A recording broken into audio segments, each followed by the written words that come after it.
guys. Karong gabi na guys, nagluto ko kanihapon guys. So, ang akong kanihapon nalutoon guys. Naama may subra ganina kuan guys kanang kani manok. Kaya palit pa ko gaya fried chicken guys. Kinaisubra ako idea guys para ano sa daw. Magluto ko og repolyo, masabulan ako subra ganina nga manok. Ug akong sabulan ni usa ka itlog guys. Ani ni guys. Kapainit ko og mantika ganina guys. Then akong gibutangan og panakot guys. Ang akong gipanakot ani guys, usa ka sibuyas sa gamay, usa ka kamatis na dako-dako, o duha ka lusok nga ahos guys. So inani ideya na ko guys sa pagluto guys. Hindi akong ipa-brownies na mga panakot guys. So para kumot, usa na ko ilunod ang una ko ning itlog guys. Inana jud ko guys ako style guys sa pagluto. Basta na pagod itlog guys, sagulan ako itlog. Unahon din ako ng itlog guys. Kaya ganahan ko guys ang katong makuan dito ang texture sa itlog na luto guys. Na luto. So anak na guys, paganggi. Okay guys. Dayon, ako na po lang medyo pa brown ng iyang ng itlog guys.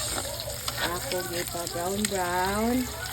Then pag human guys, usa na ko ibutang ang akong isagol nga sobrang manok pa chicken din na guys.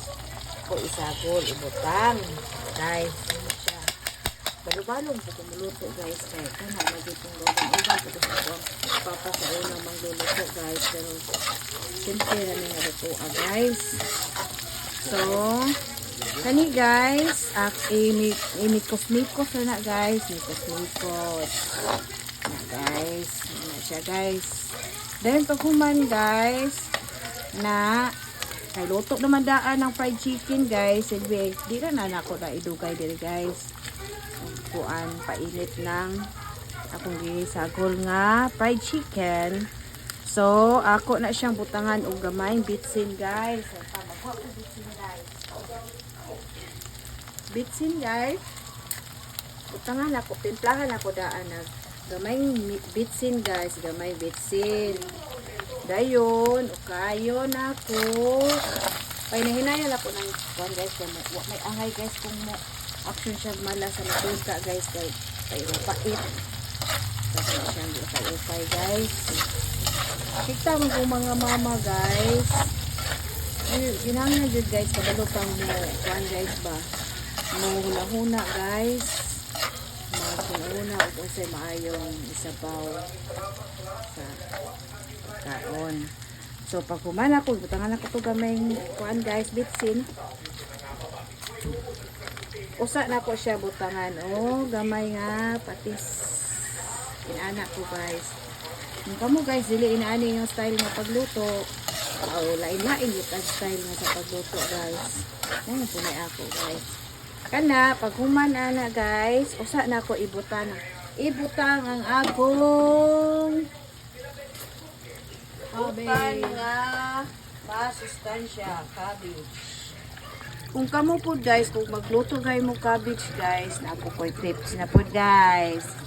Ano siya giingon ako guys, na kada vlog, kada video na ako guys, na gunay mga tips. Kana ganing magamit gali mo og cabbage guys, mag-utan mo guys sama sa cabbage o repolyo maura na sama sa cabbage kanang pichay kanang paghugas ana guys, ayun dira paghugas guys kay kuanon ba ni guys, sprayhan ba ni guys kanang pag nang gamit sa spray guys, medisina baya guys. So mao ni guys, akong butang-butang nga gamay sa sabaw guys, limpyo ba niya sa iyang kuan guys, kadaghan ako ning gibalik-balik og ugas. Ako na siya lanayan dyan ako na gamay asin guys. Magkuan ko ani guys. Hugas ko ani mga ani guys. Cabbage. Kanang kuan. Pichay. Nana na guys. Ako na siyang kuanan ukon. Parang katong iyang chemical sa spray. Paggamit ani guys. Spray man good. Sprayhan man good ni ani guys. Mga cabbage. Mga urutan nun. Good pala sa una nga organic na guys. Karon high-tech naman yun guys, na mga gamit na spray. Nice. Guys, tawag na ako luto guys. Sulayi po ninyo guys. Cabbage, nanay itlog. Usara ni ka itlog. Dayon. Namoy gamay nga sudan-sudan nga subla guys. Sama sabi ni ritong isda. Kani akong gamit ani guys. At amo yung sudan din nga fried chicken nga subla. Okay, ginagmay ng pares. So, kabasa kita mga guys. Palunod pang diskarte guys. Kung isa ikasudan sa itong pamilya guys. Kabalo na ta mo diskarte. Muna na siya guys. Nagiinon mga wais na mama guys. Tama na akong vlog sa gabi una guys. So manihapon tanin. Salamat sa inyong pagtanaw para sa guys. Bye bye. Umayong gabi guys.